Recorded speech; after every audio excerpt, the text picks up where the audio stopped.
Make sure to hit that like button and subscribe. Hey everyone, Kenny Tony coming at you again today with another quick video. Let's get some work started on this Raptor 250. So here we are back into the shed.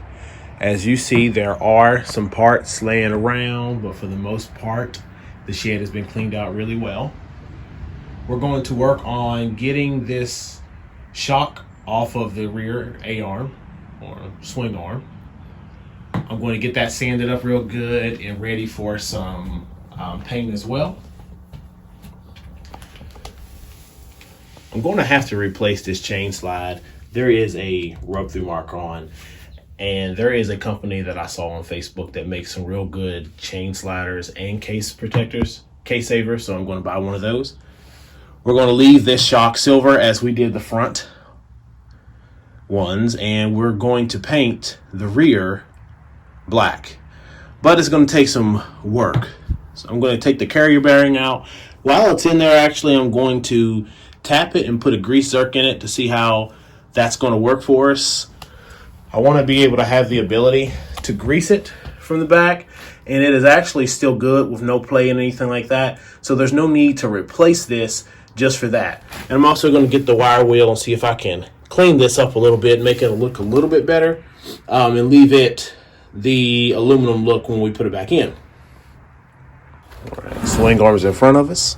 I'm going to just take a look at the side and see what's going on.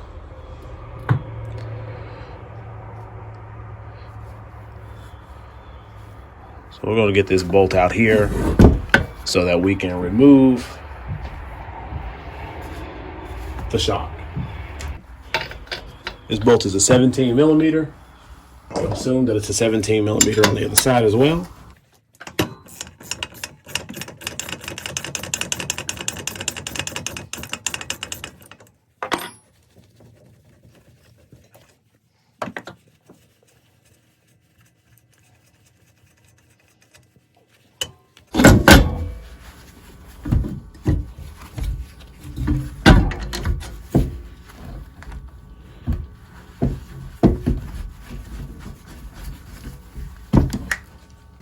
Now we have the 10 millimeter on the side that we're going to take off.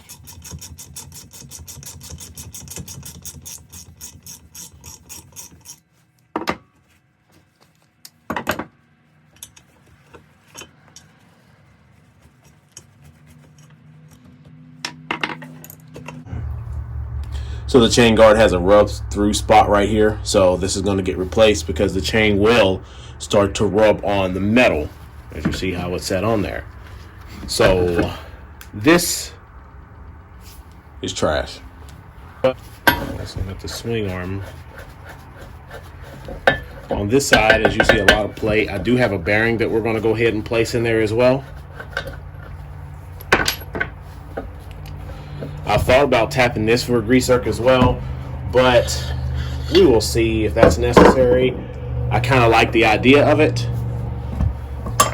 Everything that moves, I believe, should have some sort of bearing in it, and that bearing should be functional. So here is the rod, and you can see where the bearings come loose and jumped out in there and kind of eat it up a little bit. As far as it goes, when you look down in that hole, there seems to be nothing in that hole at all. Compared to on the other side, you can see the bearing right there.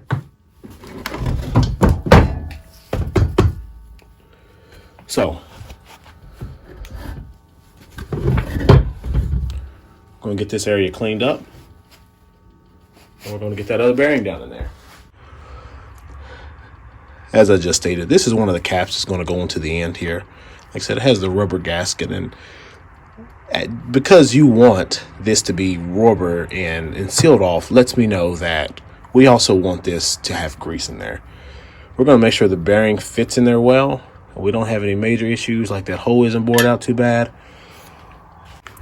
Here is our new bearing, 93317 32231. I'm going to go ahead and just test the fit out and see how it's going to fit in there.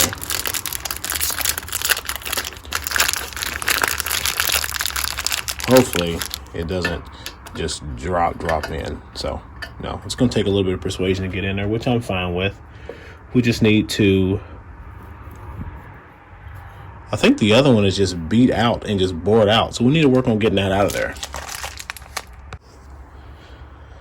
Okay, so what was left was some of the inner race of that last bearing. These parts came out. They were definitely seized around the inside of here. And as you feel now, there is a small lip that this bearing would actually stop on. I don't really see it as an issue getting in there now. I am just going to get a file and go around that, clean it up real good, get some of those little small grooves out, and then we're going to tap this bearing right here in.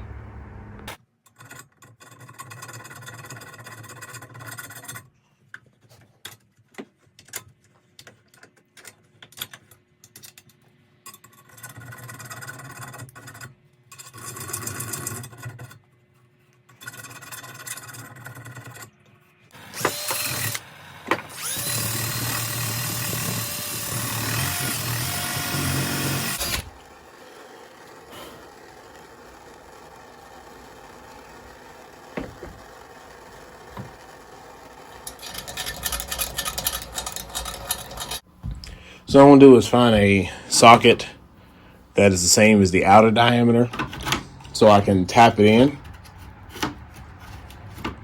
without beating up the center. And I think that that's going to fit pretty good. I think it's a 19 millimeter. A little grease on the outside of that.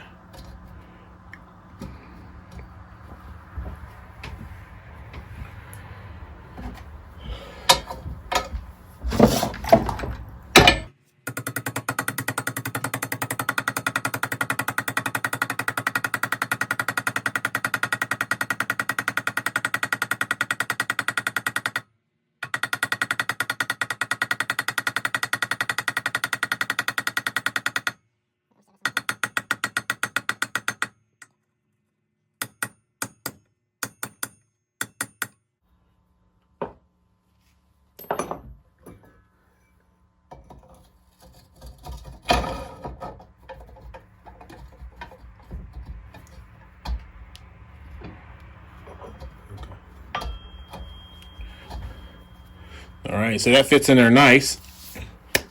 All tapped in. I'm going to come around this side now, take this back out, and we'll see if I can find my grease zerks and get that tapped. So we're going to come out here and look at the back of the Raptor 125 and take a look and see. Right there is where I'm going to tap and put the grease zerk in, right there. And it looks like it's a clear shot from back here to there to be able to fit a grease gun in. So I don't really feel that that's going to be any problem. So the first thing is the grease zerks are just a standard type. They just pound in. They don't actually have threads. These are just bevels that are actually going to just wedge it into the metal. And they're going to sit pretty flush in there in that area. But the first thing I'm going to do is make sure that my grease gun tip will fit. And it actually won't fit all the way in there. So I'm just going to trim back those areas just a little bit until my grease nozzle can fit directly on. So we made it so the grease zerk does fit now. The grease gun does fit on top of where it will go. We're going to just drill the hole and see if we can get this thing in there.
This is the end.